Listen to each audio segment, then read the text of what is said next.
This is Obsidian ASMR.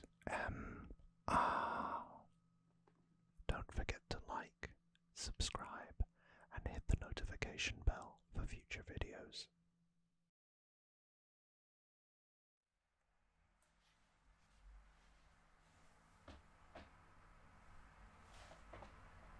Hey,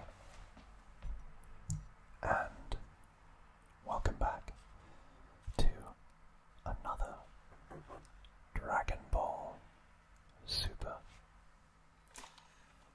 ASMR video, and today we're talking about part 8, which is episodes 92 through to 104, passing the 100 mark. And this is a female Super Saiyan, which is the first time in the entire franchise that one has been depicted. So as usual, we'll start with the back. The Tournament of Power officially begins, with Boo out of commission, and in order to complete their roster, Goku recruits an old enemy as the 7th Universe's final teammate. However, the other universes aren't keen on letting this new foe join the fight. The stage is set, and the Tournament of Power finally starts. Can the Z-Fighters last against an onslaught of targeted aggression? Or will personal grudges mark the beginning of the end?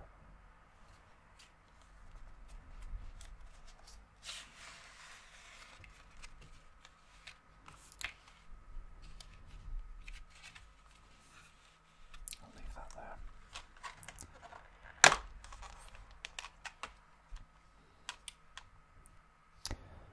Now, I can't quite remember what all of their names are for this.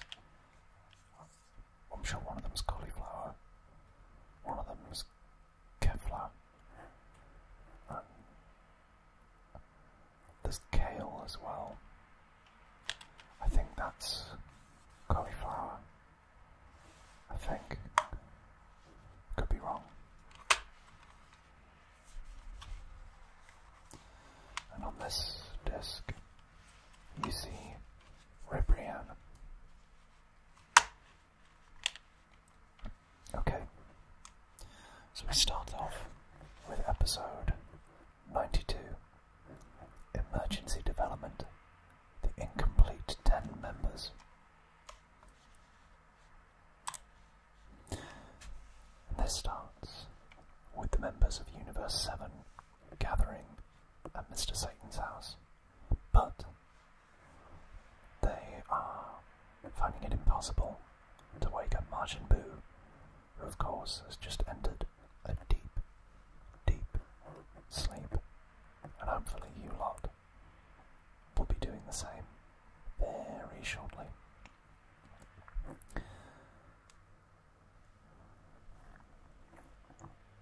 But by the time that Goku had returned to the other Universe 7 members, or team members, Piccolo had revealed to them the real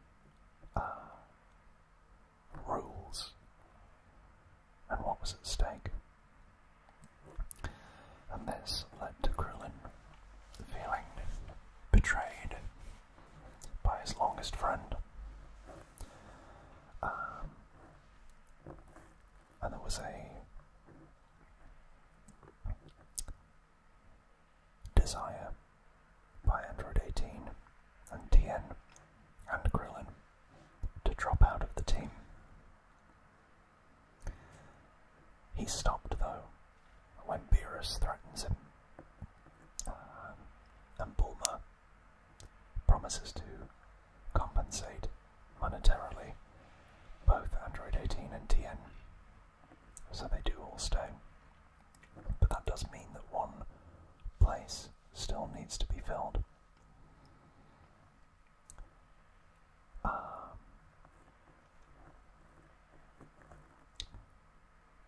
Beerus goes on a bit of a mad rant because if they can't field a team, that means that the universe will just get erased immediately. And he name drops the Frieza Force, which inspires Goku to look to Frieza as the new recruit, shocking all of his friends. Meanwhile, in Universe 6, Kaba, the Saiyan of Universe 6, manages to teach Cauliflower, which is this one, I think, the technique of Super Saiyan, and effectively tells her that she needs to focus her energy around her area in her back. And she does it, manages to turn Super Saiyan, as we can see on the front of the art, or the artwork on the front of the box, I should say. And she agrees to join the team so long as her friend Kale can also undergo the transformation into a Super Saiyan. Kale is a lot like Broly. In fact, she is very much the female equivalent of Broly, which is interesting. But both, well, I mean, Cauliflower is, in terms of the actual root vegetable they're named after, very, very similar to broccoli, of course. But I guess broccoli and kale are both superfoods. Anyway, Top and Carousel, or Casserole, yeah, casserole, like a casserole, are in the Universe 11 discussing the recruitment of the Pride Troopers, when they are interrupted by Universe 3's Supreme Kai Air and Destroyer Moscow, and Kanpuri, and they meet the cyborg Nigirishi,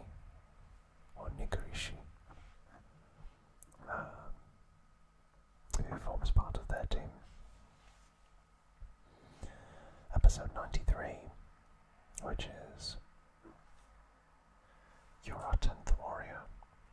Goku goes to see Frieza. Whilst all of his friends are wondering whether Goku has gone mad, saying that Frieza is irredeemable in his nature, Goku explains that his intention is to have Fortune Teller Baba resurrect Frieza for only 24 hours so that he can participate in the Tournament of Power. Against their better judgment, the Sea Fighters accept Goku's decision, and he immediately travels to the other world to make arrangements with King Yama, and then to go ask Frieza to join the team. After explaining what the entire Tournament of Power is about, Frieza accepts the invitation to join the team, but he makes Goku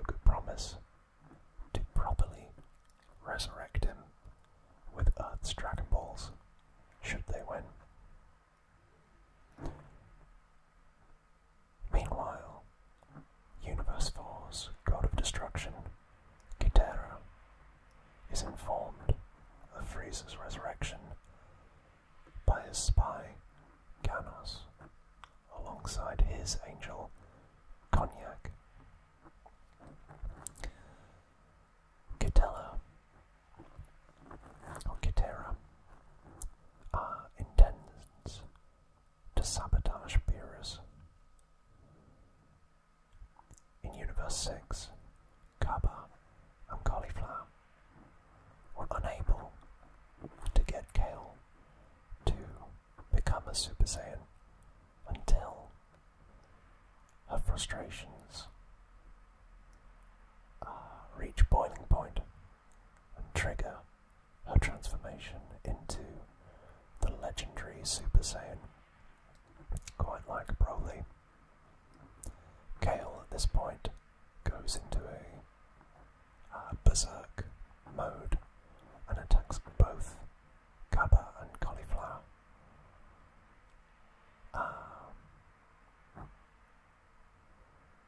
And in this, Cauliflower kind of deduces that Kale is jealous over what she perceives as a friendship between Kappa and Cauliflower. So, Cauliflower tries to calm Kale down from a berserk state, clarifies that she has no feelings for Kappa, and it works, as Kale collapses into Cauliflower's arms and reverts to her base form. The two seemingly recruited for Universe 6. Episode 94, The Emperor of Evil returns, a reception of mysterious assassins. Ghidorah's plan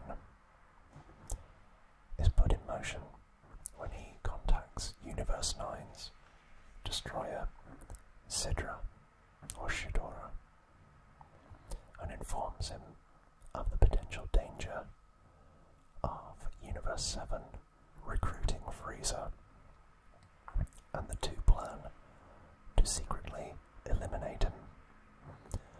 Shidora informs Ro of this, and they all agree to enlist assassins for the task. Back in Universe 7, Goku informs the group that Frieza has accepted his offer and asks Bulma for an offering to Fortune Teller Baba as a thank you for her services. Master Roshi is just completing his training at Korin's Tower, and Krillin and Android 18 go to pick up Android 17 while leaving Goten and Trunks behind to watch over the island, along with their daughter Marin. Goku arrives at Fortune Teller Baba's home, where the witch completes the ritual to temporarily resurrect Frieza. The two former enemies prepare to depart when they're confronted by the assassins. Frieza quickly wounds the leader of the assassins and starts to flex his newly resurrected muscles, despite the time for the tournament approaching ever closer. Episode 95, which is the worst, the most evil, Frieza's rampage, begins with Frieza explaining to Goku that he spent his most recent incarceration in Hell undergoing intense mental training to overcome the stamina issues that plagued him during their previous battle. And then he proceeds to slaughter the majority of the assassins, while Goku works to keep Fortune Teller Baba safe from capture this point, the leader of the assassins makes a move to take Frieza out and complete the job with the orb of destruction, or destructive power, that Sidra had bestowed on him. But Frieza overcomes and hijacks the attack. Then out of spite, turns to Goku to use the orb of destructive power and to trap him, which he does, and proceeds to taunt Goku to break free. Meanwhile, Frieza tortures and kills the remaining assassins before contacting Ro and Sidra, offering his services in return for a full resurrection and a place in Universe 9. They don't accept, seeing Frieza as too evil, or rather Ro doesn't, and begins to argue with Sidra. Their argument buys time for Beerus and Whis to arrive and rescue Goku, while Frieza cuts the connection. Frieza begins to make his own plans to manipulate the gods during the Tournament of Power to suit his own twisted ends. But a recently freed Goku begins to spar with Frieza and decide whether or not Frieza can act on his own. It ends in a draw. The four of them, Goku, Frieza, Beerus, and Whis, return to Capsule Corp.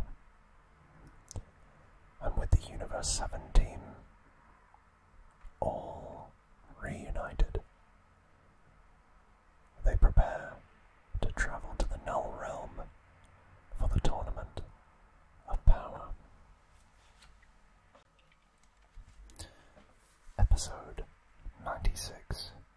The time is here to the world of Void for the fate of the universe. Begins in the Null Realm, where the destroyers Iwan of the first universe and Arak of the fifth universe and Litka of the eighth universe decide to have a brief exhibition match in order to test the durability of the tournament's ring.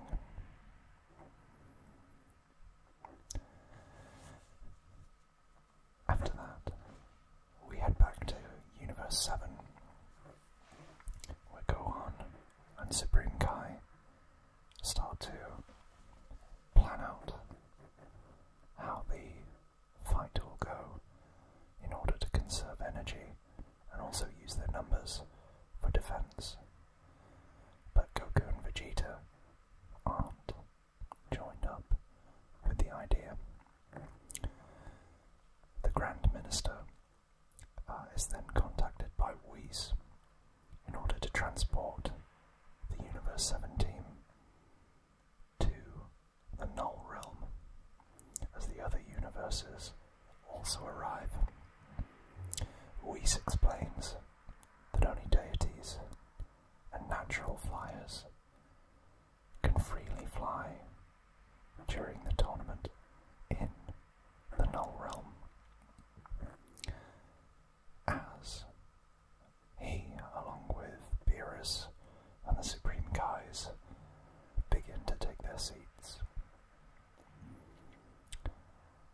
At the beginning, before the match begins, I guess, I'll be at the beginning, Frieza and Frost befriend each other and agree to a pact. Goku, meanwhile, has got his eyes set on Jiren, intrigued by his aura and perceived ability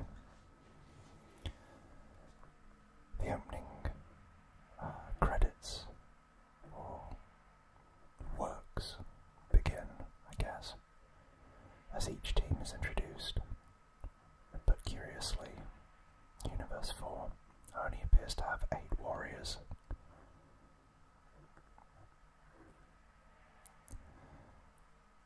And that confuses most of the Universe 7 team, apart from Tien, who tells his teammates that he can sense the faint presence of 2 warriors. After opening speeches from the Xenos, the 80 warriors prepare for the battle of their lives. Which leads us in to episode 97, Survive. The Tournament of Power begins at last.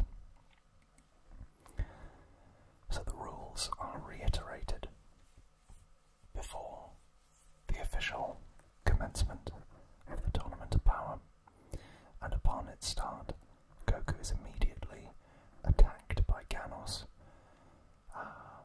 when he targets Top.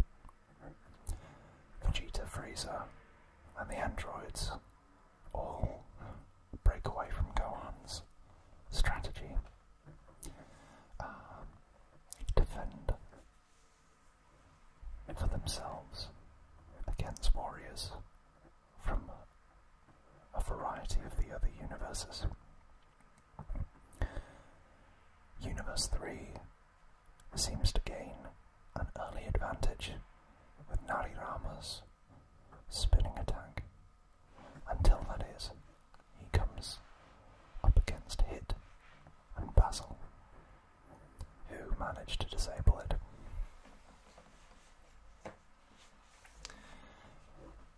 Basil then knocks out Universe 10's Really Bew, and they are teleported back to the stand after her loss. Basil nearly does the same to Universe 10's Napapa, but Napapa manages to deflect the attack just at the last second, whereas Goku comes face to face with Shiren while trying to track down Top, but he gets grabbed by Nink from Universe 4. And his plan is to drag Goku out of the ring with him, but Goku turns Super Saiyan Blue, breaks Nink's hold, and knocks him out of the stage, after which he reverts back to his normal form to conserve energy.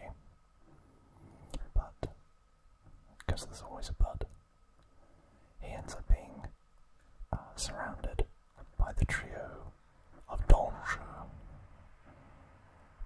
Basil and his 2 brothers, as well as 2 other warriors from Universe 9, with 47 minutes remaining in the Tournament of Power. Episode 98. Oh, uncertainty, a universe despairs. It begins with Ro, the god of destruction, ordering his warriors to attack Goku to avenge their defeat in the Xeno Expo. And quickly Goku gets overwhelmed by the trio of Danger and their teamwork. But luckily, Vegeta notices that Goku's in a spot of trouble and comes to Kakarot's aid. But seeing that the scales are beginning to be balanced, Ro sends out 3 more warriors, and they continue to actually overwhelm both of the Saiyans. What they weren't counting on was that Lavender and Hop have egos over who gets to finish off Vegeta.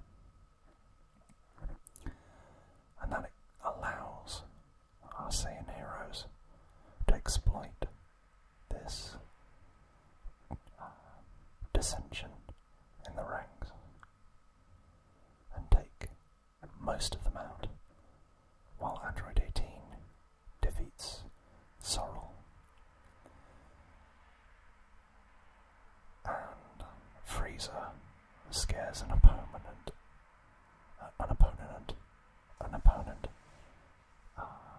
Roselle, so much to the point he jumps out of the ring. Only the trio of Danger remain as they kind of launch a last-ditch attempt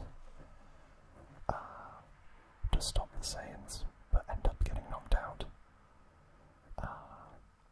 with the use of a final Kamehameha.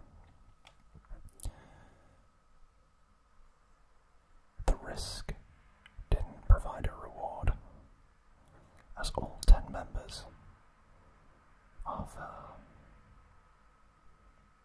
Rose Universe were eliminated from the Tournament of Power,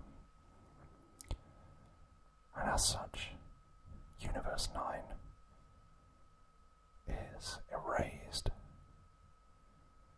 by the two Xenos, and only their angel, Mojito, survives, and ironically is quite amused by the events. Episode 99 showed them Krillin's true power. This one is all about the warriors regaining their composure from the shock of seeing Universe 9's erasure. But Android 17 quickly reminds Android 18 that they have no reason really to conserve energy because they've got infinite stamina, being androids.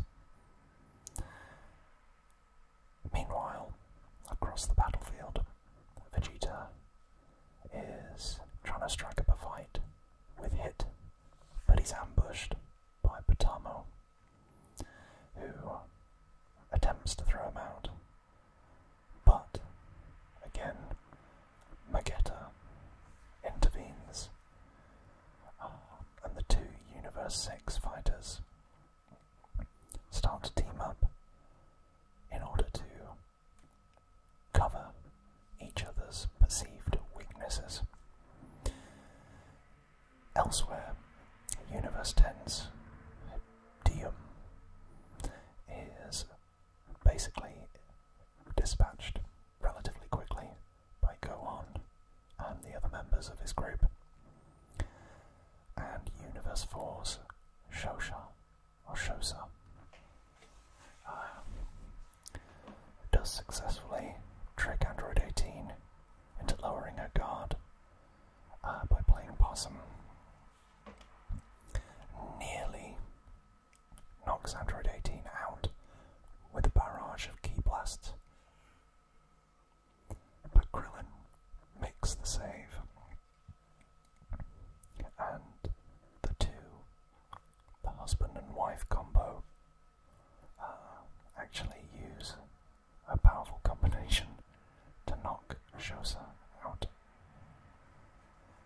Then, to avenge their fallen comrade, Majora, again from Universe 4, steps up, but Majora is a blind fighter whose powerful sense of smell allows him to pinpoint his enemies, a bit like a bat uses their impeccable hearing or sonar.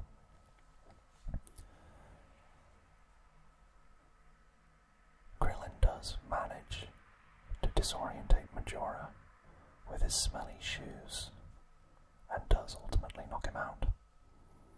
But in the process, he gets knocked out of the ring by Frost while he's celebrating the victory over Majora. Both Beerus and Supreme Kai, or Shin, are pretty angry with Krillin for his carelessness. As we see, 43 minutes are left on the clock.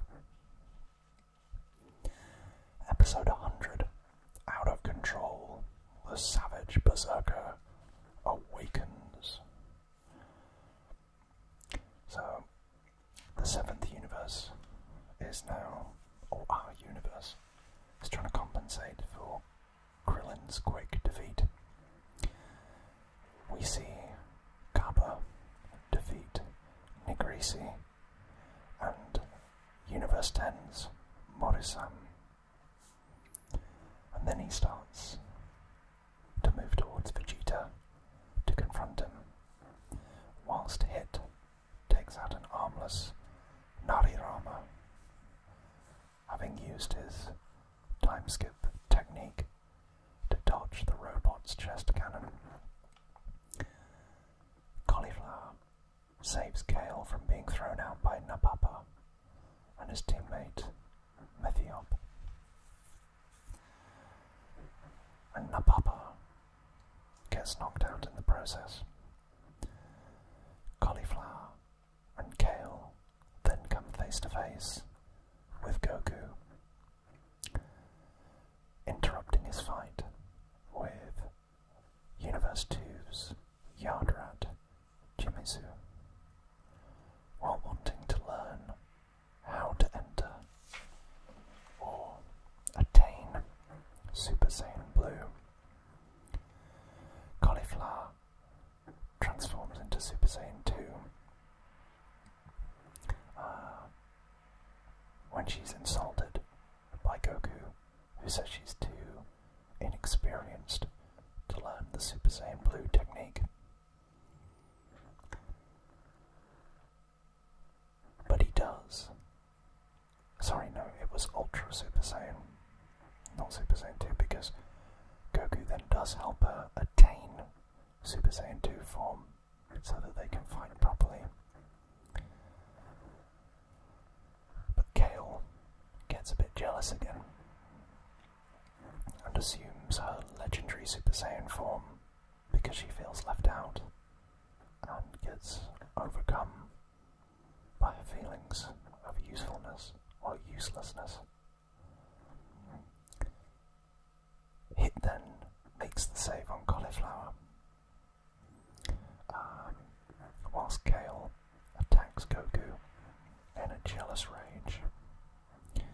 In this legendary Super Saiyan form, Kale is easily overwhelming Goku, even when he's at Super Saiyan Blue form, and bats aside a Kamehameha like it's nothing. Piccolo does realise that she's lost control of her power, as Kale indiscriminately starts targeting the entire ring and all of the combatants, in the process eliminating Methiop and Universe 11's Vewon. Jiren is the one to knock her unconscious with a single ki blast. Hit and Cauliflower retreat with Kale, as finally Goku challenges Jiren.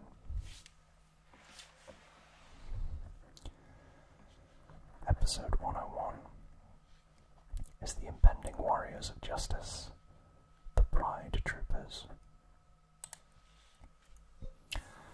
So just as we're about to get the fight of the century with Goku versus Jiren, Double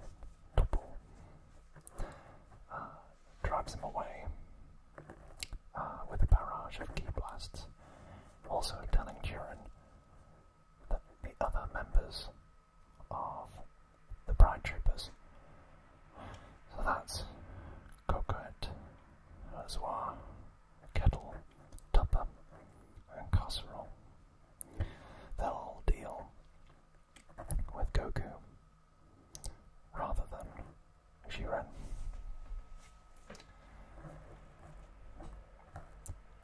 Goku then ends up back with Cauliflower and Kale, whilst the Pride Troopers try to find them, deciding to go after Kale to avenge V1 from the 6th universe. So this is kind of forcing a temporary alliance between the Universe 6 and 6 Saiyans and Goku.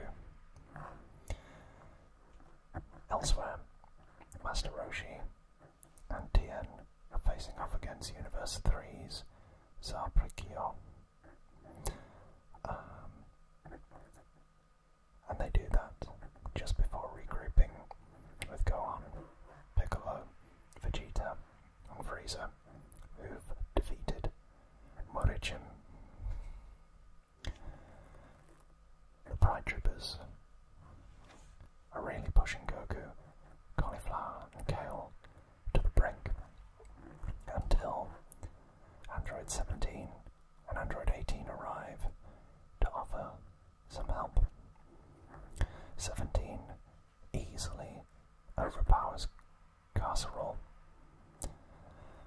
Until, that is, he falls back to the other Pride Troopers.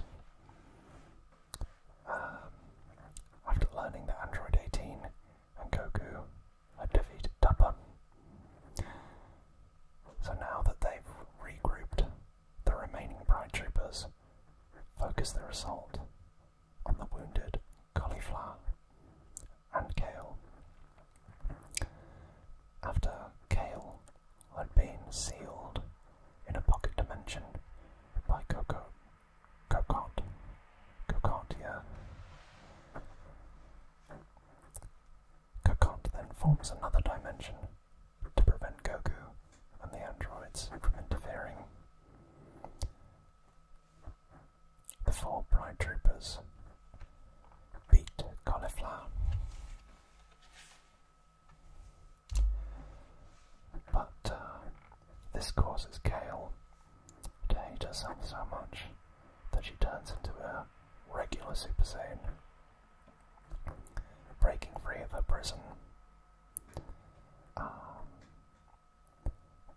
in order to save Cauliflower. And the two manage to pull off a combination attack on Casserole, Zwar, and Kettle, and that attack throws all 3 of them out of the ring. Kokot then seals herself in a mini-dimension to avoid the blast, but she is thrown out of the ring by Android 18, so the Pride Troopers have taken a big, big hit. Goku then, rightly or wrongly, allows Cauliflower and Kale to leave so he can fight them after they get stronger. He makes the same mistake every time. But they're unaware that Brienne du Chateau is observing them. Episode 102, The Power of Love Explodes. Universe 2's Little Witch Warriors. So this is all about Brienne du Chateau and her teammates Sankaku and Susquos, and they announce themselves to the other fighters and transform in a very Sailor Moon fashion into magical girl alter egos. Android 17 isn't having too much of this, and he blasts them before they can transform, which is quite badass. That's my boy.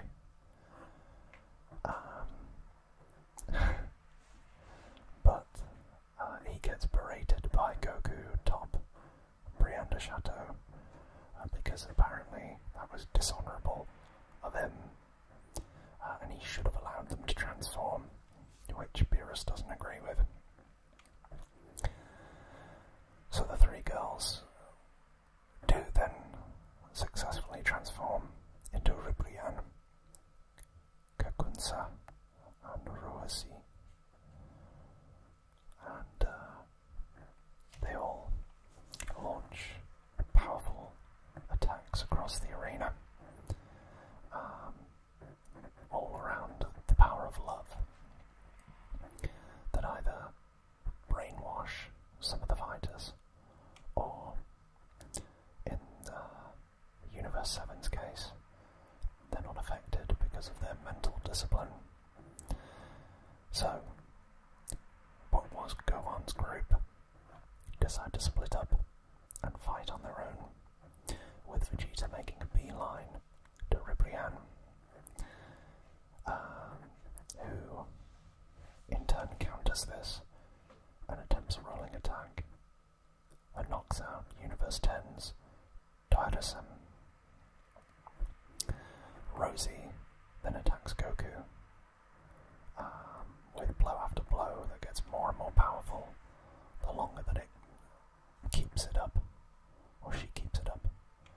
And Kakunsa attacks Android 17 with a more animalistic fighting style that obviously reflects Android 17's love of nature. But he knows how to deal with it, baiting her into overextending herself.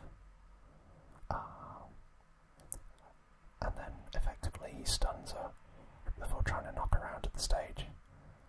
But she's saved by a teammate, Baikal, or Bikal. Android 17 then decides that it's time for him to stop holding back and swiftly eliminates both of them, Bikal and Kakunsa. This only seems to infuriate Ribrianne as she increases her power to match. Which leads us into episode 103, Gohan, Show No Mercy, Showdown with Universe 10. So Ribrianne and Android 17 are locked in a fierce battle, with Rosie overwhelming Goku's defenses before her attempt to blow him up is intercepted by Android 17, who uses his protective barrier to shield Goku and himself. Goku's now studied some of Rosie's techniques, and he hits her with another powerful attack.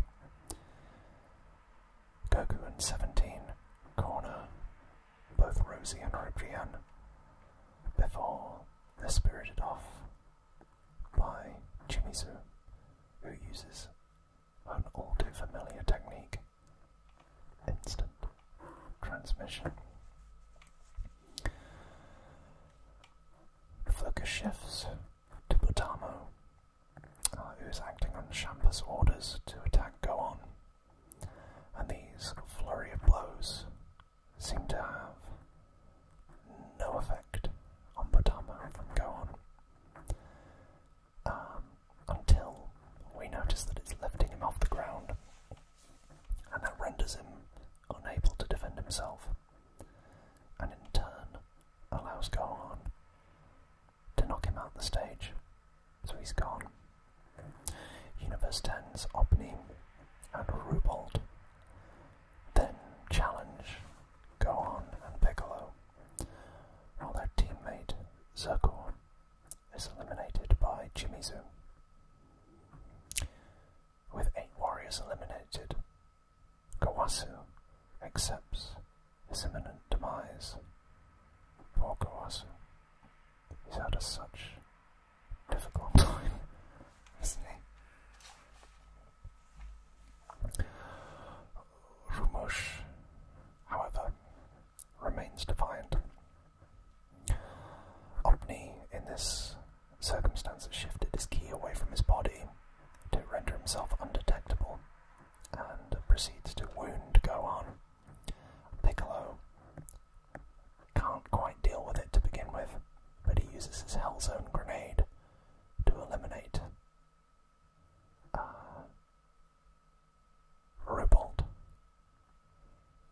leaving only Obni left to represent Universe 10.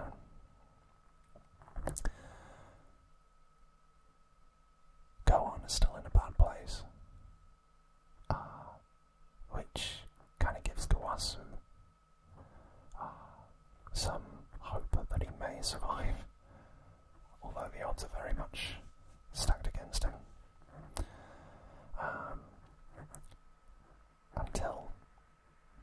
Well, the odds are never in his favour after Gohan powers up and goes straight through one of Obni's punches. He's kind of figured out that all he has to do to defeat Obni is counterattack him by locating and hitting him after Gohan gets hit. The fight is paused when Obni wants to show Gohan some respect, but he's determined to not lose to save his universe.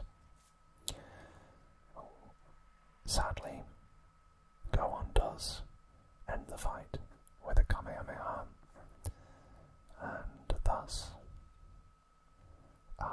the Xenos erase Universe 10.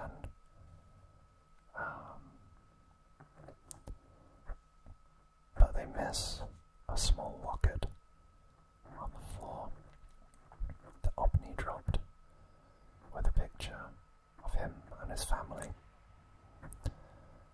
Gohan picks it up, and ever the emotional centre of the Dragon Ball universe mourns Universe 10's erasure alongside their angel Kusu.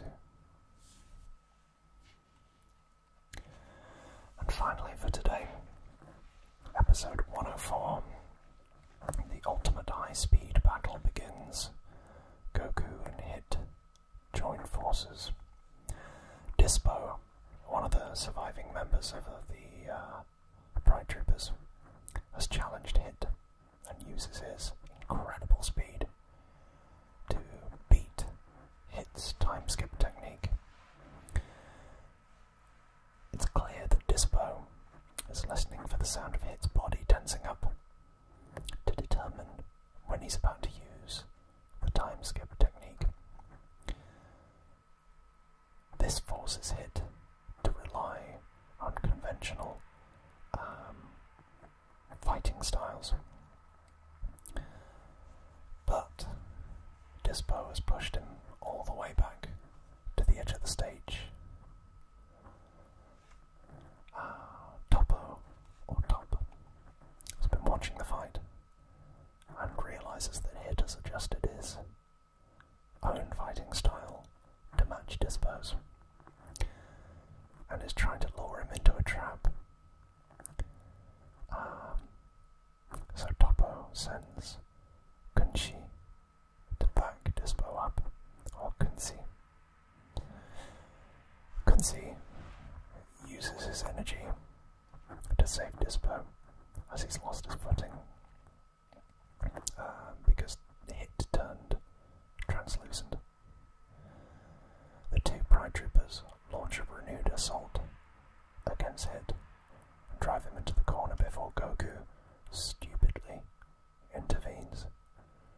Again, uses his Super Saiyan God form to counter Dispo's speed, while Hit uses his assassination techniques to injure Kunzi.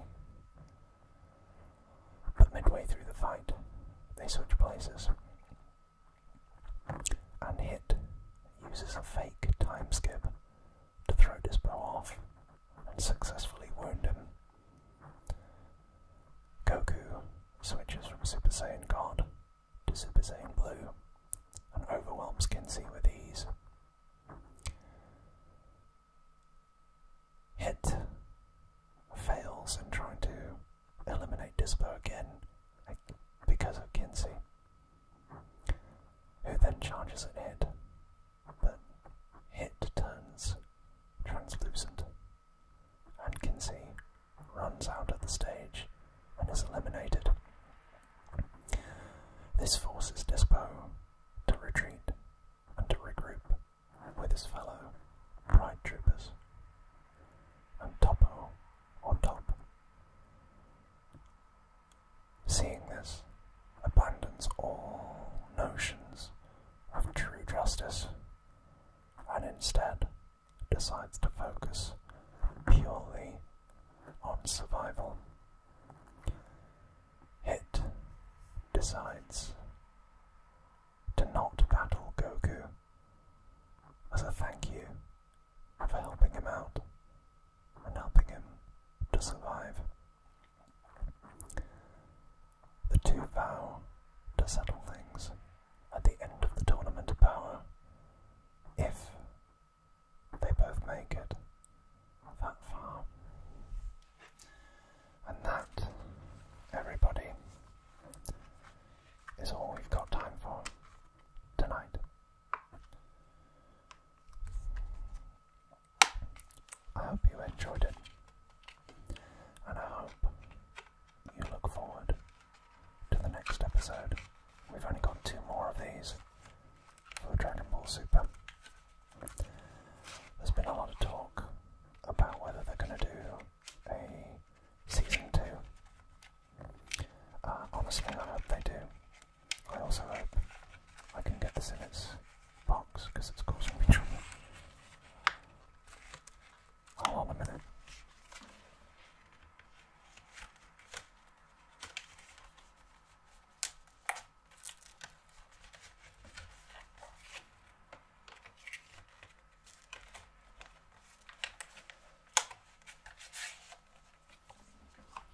There we go. Cauliflower just can't be contained. So, if you did like this, why not drop a like, drop a comment below, and let me know that you liked it. I'd love to hear from you, and I mean each and every one of you. And if you were bowled over by my dulcet tones, or you just like ASMR and Dragon Ball content, why not drop a subscribe and join this wonderful, vibrant, fledgling community as we march ever forward towards the big 1000, which I'm really excited for. As I've said before, I'm planning a big reveal. I'm sure you can guess what it might be. But nothing happens until that big 1, 0, 0, 0. At least. I look forward to seeing you all there. And with that, all that's left for me to say